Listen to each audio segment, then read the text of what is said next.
भागवत गीता अध्याय 2 सांख्य योग हिंदी अनुवाद और व्याख्या। श्री कृष्ण अब अर्जुन को निष्काम कर्म योग का विस्तार से उपदेश देते हैं और ये समझाते हैं कि जो व्यक्ति अपने कर्तव्य पर केंद्रित रहता है वही जीवन में सफल होता है। वे बताते हैं कि भोग विलास और सुखों में लिप्त लोग सच्चे ज्ञान से दूर रहते हैं।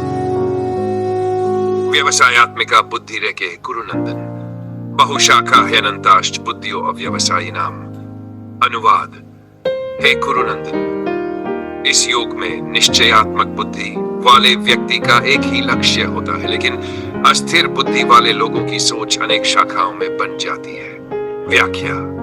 जो व्यक्ति निष्काम कर्म योग को अपनाता है उसकी बुद्धि एक लक्ष्य पर केंद्रित रहती है, लेकिन जो लोग भौतिक सुखों में लिप्त होते हैं उनकी सोच अनेक दिशाओं में भटकती रहती है।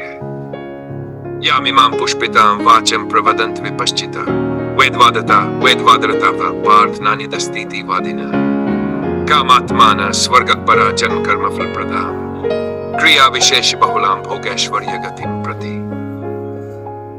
अनुवाद। हे पार्थ, अल्पज्ञानी लोग वेदों की पुष्पित वाणी मोहक शब्दों में फंस जाते हैं। वे केवल स्वर्ग और भोगों की प्राप्ति के लिए वेदों में वर्णित कर्मकांडों का पालन करते हैं। वे मानते हैं कि इसके अलावा कुछ नहीं है। व्याख्या। यहाँ श्री कृष्ण कहते हैं कि कुछ लोग केवल स्वर्ग प्राप्ति और भौतिक सुखों के लिए वेदों के कर्मकांडों में लिप्त रहते हैं। वे सत्य ज्ञान को नहीं समझते और आत्मिक उन्नति से वंचित रह जाते हैं। भोगैश्वर्योत्सक्तानां तया पारतच्छेद साम व्यवसायात्मिका बुद्धि समाधान विधीयते। अनुवाद। जो लोग भोग और ऐश्वर्य में आसक्त हैं उनकी बुद्धि मोह के कारण सत्य से हट जाती है। ऐसे लोगों की बुद्धि समाधि में स्थिर नहीं होती। व्याख्या। जो लोग धन भोग विलास और ऐश्वर्य में लिप्त होते हैं वे आत्म साक्षात्कार मोक्ष के मार्ग से भटक जाते हैं। उनकी बुद्धि कभी स्थिर नहीं हो पाती और वे आध्यात्मिक उन्नति नहीं कर पाते।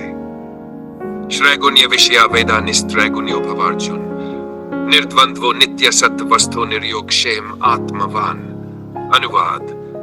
वेद तीनों गुणों सतोगुण रजोगुण और तमोगुण से संबंधित है, लेकिन हे अर्जुन, तुम इन गुणों से परे हो जाओ, द्वंद्वों से मुक्त रहो, सत्वगुण में स्थिर रहो और न तो लाभ की चिंता करो और न ही सुरक्षा की। व्याख्या। श्री कृष्ण यहाँ कहते हैं कि वेदों में वर्णित कर्मकांड तीनों गुणों सत्व रजस और तमस के प्रभाव में होते हैं, लेकिन अर्जुन को इनसे ऊपर उठकर केवल निष्काम कर्म करना चाहिए। उसे न तो भोग की इच्छा करनी चाहिए न ही हानि का भय रखना चाहिए। सीख। निश्चयात्मक बुद्धि से कार्य करें। जीवन में सफलता पाने के लिए लक्ष्य पर ध्यान केंद्रित करना जरूरी है। भौतिक सुखों में मत उलझो। जो लोग केवल भोग और ऐश्वर्य चाहते हैं वे आत्म साक्षात्कार से दूर हो जाते हैं। 3 तीनों गुणों से ऊपर उठो। सच्चा योगी वही है जो संसार के मोह माया से मुक्त होकर अपने कर्तव्य को करता है। अगले श्लोकों में क्या होगा?